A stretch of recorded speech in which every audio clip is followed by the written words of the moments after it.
This channel does not promote any violent, harmful, or illegal activities. All content provided by this channel is meant for an education purpose only.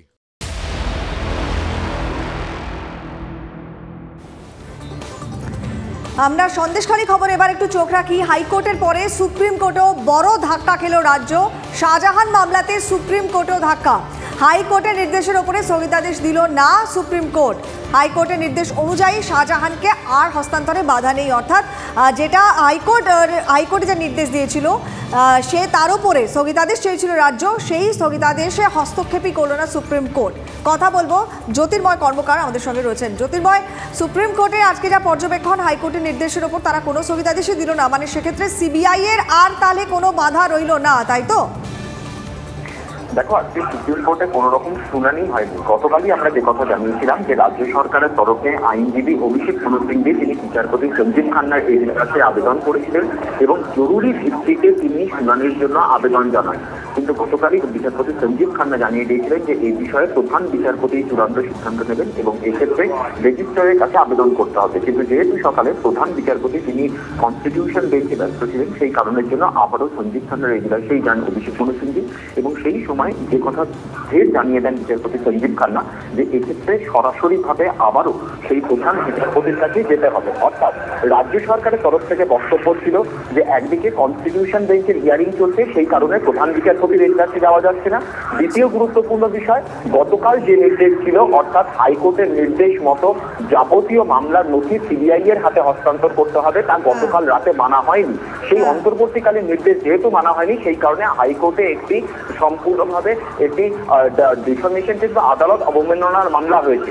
কিন্তু কোনো বিষয়টিকে গুরুত্ব দেয়নি supreme court. স্পষ্ট তারা জানিয়েছে যে এক্ষেত্রে জরুরি শুনানি হবে না, প্রধান বিচারপতির এজলাসেই মামলা মেনশন করতে হবে। অর্থাৎ রাজ্যের জরুরি শুনানির আবেদন সম্পূর্ণ খারিজ এবং আপাততভাবে হাইকোর্টের যা নির্দেশ সেটাই বলবৎ থাকবে। বেশ, ধন্যবাদ জ্যোতির্ময়।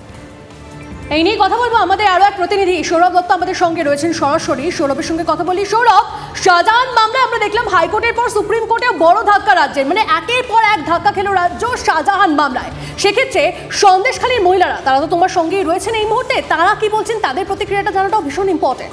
সৌরভ। তন্নিষ্ঠা, একেবারেই দেখো তন্নিষ্ঠা, একেবারে আদালতে ধাক্কা, আন্দোলনে ধাক্কা এবং এখন নরেন্দ্র মোদীর সভায় সব রকম বাধার টপকে সন্দেশখালী যারা নির্যাতিতরা তারা এগিয়ে চলেছে নরেন্দ্র মোদীর সভাস্থলের দিকে। আজকে শেখ শাহজাহানকে কলকাতা হাইকোর্ট সিবিআই তদন্তের নির্দেশ দিয়েছিল, সেটাকে চ্যালেঞ্জ জানিয়ে রাজ্য সুপ্রিম কোর্টে গিয়েছিল।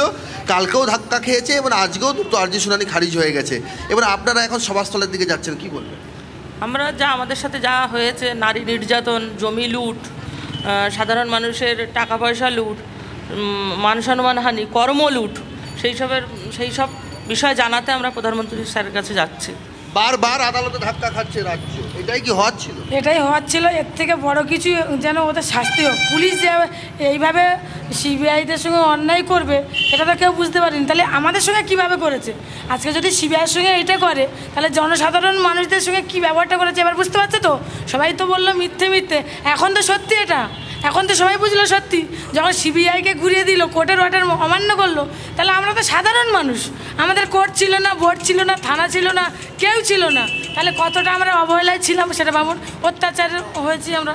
দ্রুত আর্জি শুনানির খারিজ সুপ্রিম কোর্ট করে দিল, আপনারা আরেকটু ভরসা পেলেন? হ্যাঁ, আমরা তো অবশ্যই ভরসা পেয়েছি, ওনাদের ওপরে ভরসা রাখছি। আর আমরা আজকে যাচ্ছি, নরেন্দ্র মোদী আসছে, সেই সবাই আমরা যাচ্ছি। এই যে রাজ্য, এই কলকাতা হাইকোর্ট একটা সিবিআই এর নির্দেশ দিচ্ছে, সেটাকে চ্যালেঞ্জ জানিয়ে সৌরভ, তুমি আমাদের সঙ্গে থাকো, তোমার কাছে ফিরবো। এই মুহূর্তে আমরা যোগাযোগ করেছি আইনজীবী এবং সিপিআইএম নেতা বিকাশ রঞ্জন ভট্টাচার্যের সঙ্গে। বিকাশ রঞ্জন বাবু, হাইকোর্টের পর সুপ্রিম কোর্ট আজ কোনো রকম হস্তক্ষেপই করলো না হাইকোর্টের নির্দেশে সন্দেশখালী মামলায়। আর কি তাহলে কোনো বাধা রইল শেখ শাহজাহানকে সিবিআই এর কাছে হস্তান্তরে? প্রথমত সুপ্রিম কোর্টে যা সিদ্ধান্তটাই হয়েছিল রাজ্য সরকারের পক্ষে অত্যন্ত একটা জনচিত সিদ্ধান্ত। সরকারি ভাষায় কথায় কথায় সুপ্রিম কোর্টে লাফিয়ে যাওয়া। হাইকোর্টে যে নির্দেশ ছিল, নির্দেশটা অত্যন্ত গুরুত্বপূর্ণ নির্দেশ এবং পালন করা উচিত ছিল তদন্তের স্বার্থে। রাজ্য সরকারও তারা দুর্নীতি যদি আড়াল করতে চায় তাহলে তো দুর্ভাগ্যের, সুপ্রিম কোর্ট ইন্টারফেয়ার না করে ঠিক কাজ করেছে। এখন রাজ্য সরকার বাধ্য হবে শাহজাহানকে তুলে দিতে সমস্ত নথিপত্র। আসলে মুশকিল কি জানেন, একটা কথার বাইরে কেউ বলতে হয়, এই রাজ্যের পুলিশি ব্যবস্থা থেকে মমতা পরিকল্পনা করে ধ্বংস করে দিয়েছে, যার ফলে প্রতিটি ক্ষেত্রেই সিবিআই তদন্ত হচ্ছে।